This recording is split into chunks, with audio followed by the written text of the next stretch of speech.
Reporting today from the Daily Maverick website that the Transport Ministry has ordered Transnet to find harbour space for 3 Turkish Karpowerships in the harbour at Coega for the next 20 years. In other words, from what that seems to suggest is that the Transport Ministry is making preparations for the Karpowerships deal to go through and for those gas-to-power ships to be used for a long period of time.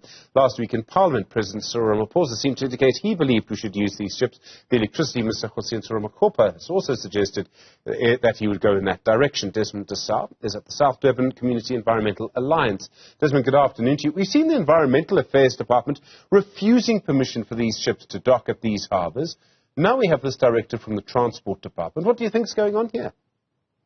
Well, there's certainly confusion in government. It's very interesting times, you know, and good afternoon to the listeners. Let me just say that we were shocked to hear about that, you know, ourselves as well as civil society, because we have made substantial submissions to the Department of Environmental Affairs why these power ships should not be placed in any of our harbours. The initial phase was they were going to put in power ship in Saldanha Bay, Coega was going to have one, and Richards Bay. And then after we had objected to and provided substantial information that indicated why power ships should be refused to be placed in our harbours, we were shocked to hear that now there's a directive from the government, from the Department of Transport, because the people that have a role to play, who are the de facto decision maker in this process, would be the Department of Minerals and Energy. And then if we appeal, it must go to the Department of Environmental Affairs, where Minister Barbara Christie has rejected Karpowership. So we can't understand what power has been given to the Department of Transport to override a decision made by a different department and ministry who has the sole responsibility when it comes to an environmental impact appeal phase. We also worry that they're now talking about placing the whole 3 Karpowerships. Is it going to be placed, the whole 3 in Coega? Or is it still, as been suggested, 1 in Saldanha Bay and 1 in Richards Bay? And is this something new that they want to place 3 only in Coega, which we do not understand? Then it means that you must apply for a new environmental impact assessment from scratch. So in other words, any decision or any appeal becomes null and void. They're going to have applied fully again, and then civil society or any interested and affected party has a right to make the necessary comments. It's not clear to me, I don't know if you know more than I do, I'm sure you do, as to which minister made the decision. The Transport Minister was Fikile Mbalula. It's now Sindiswa Chikunga. Do we know which minister actually pushed this through? Because Transnet, from what we understand, hasn't been happy with the idea at all. They don't want to make the space available at Coega.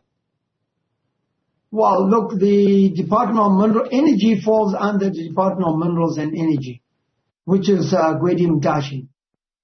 We're shocked now to hear that the Department of Transport has a role to play. We know that the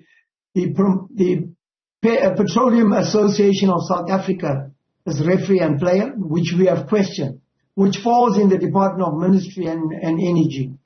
And then it only comes to the appeal process.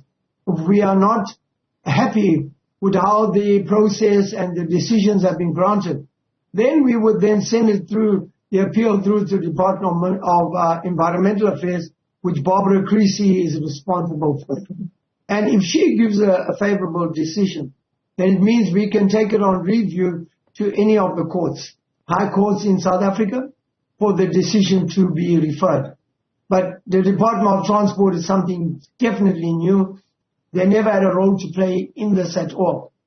Shocking for me, and I would want to consult with our legal team that put the appeal together with ourselves to understand what role as the Department of Energy, of Transport has in this whole process, because they were not involved from the beginning of the development of car power should be replaced in our harbours throughout the country. There are a lot of things that are going to happen here, but there is an argument for car power ships. I mean, if you're trying to run a small business at the moment, you've got 10 people who you work for, you're probably keeping 100 people in food. You can probably manage at stage 2, but you can't manage at stage 6. I mean, there is an argument for car power ships, isn't there, Desmond? Well, there's also the other argument, can we afford to have car power ship in our harbours? And I think the answer to that is no. Electricity is already at a cost that's unaffordable, and a lot of people cannot afford the cost of paying for the electricity bills, and that is why a lot of people are also off the grid. Not only are we getting the load shedding, but there's also a double dose in the sense that the affordability of electricity has skyrocketed in South Africa, and that is out of coal, and coal is cheap.